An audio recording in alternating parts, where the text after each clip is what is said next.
La seule voie terrestre reliant Detohou à Kpetekpa se trouve dans un état d'impraticabilité avancée.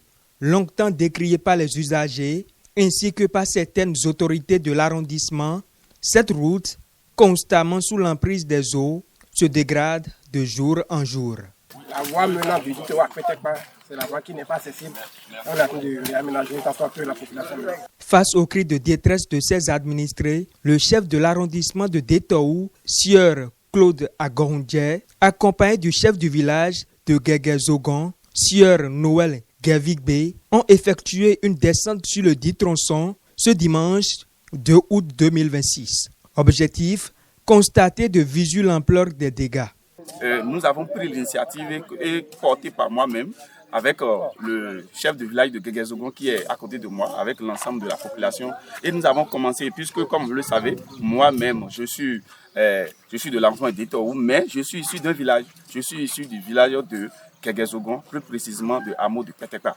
Et c'est une piste fortement dégradée. Sur place, ils ont immédiatement mobilisé des jeunes de la localité afin de corriger certaines dégradations visibles, notamment au niveau des bas-côtés. Nous avons dit qu'il faudrait quand même que nous commencions par ici. Des jeunes se sont mobilisés de partout, les jeunes du village se sont mobilisés de partout. Des gens quittaient Cotonou, des gens quittaient le nord, Parakou, des gens quittaient Kandi et autres. Donc, on est ici pour lancer cette activité.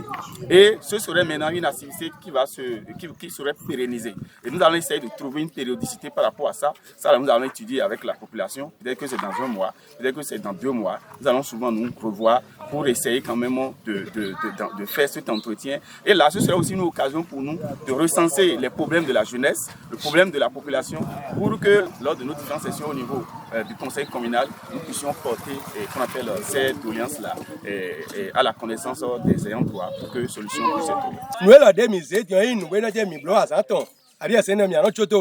Cette activité de salubrité ne sera pas à court terme.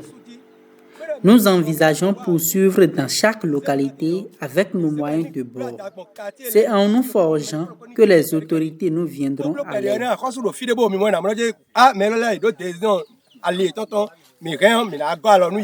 Le calvaire des usagers pourrait bientôt prendre fin. Le chef d'arrondissement de Detohou se veut rassurant quant à une amélioration prochaine de la situation. Nous avons déjà fait un inventaire de toutes les pistes qui vont au niveau de l'ensemble de nos villages, les 5 villages que nous avons au niveau de l'arrondissement. Nous avons fait un point tracé et où nous avons hiérarchisé par rapport à leur niveau de dégradation que nous avons envoyé à la mairie. Donc, vous savez, nous avons 7 arrondissements, 4 périphériques. Et le problème que vous observez au niveau de l'arrondissement de Detohou, cela se fait constater aussi au niveau de l'ensemble des autres arrondissements périphériques. Et ça veut dire qu'il y a une planification qui est en train d'être faite au niveau de la mairie avec la direction des services techniques de la mairie sur l'autorisation du maire. Et puis, je pense que comme nous avons déjà commencé, nous allons rendre compte aussi à l'autorité communale de ce que nous avons déjà pris comme initiative et pour que l'État central maintenant, pour que l'administration centrale puisse quand même nous venir en aide. Vous savez, je vais vous faire un rappel. Il y a 12 ans, il y a un de mes grands-pères que vous allez, qu'on appelle cette phrase, ayez pitié de nous. Je pense que vous n'allez pas oublier ça. Il y a exactement 12 ans que cette parole qui a fait tout le tour du monde, et vous tapez sur YouTube aujourd'hui, vous allez voir le vieux de Kpetekpa. Il suffit juste de taper le vieux de Kpetekpa. C'est toujours la même piste. Ça veut dire que vous voyez ce que nos parents vivaient depuis 12 ans, depuis 15 ans, depuis 20 ans. C'est ça que nous avons toujours continué à vivre.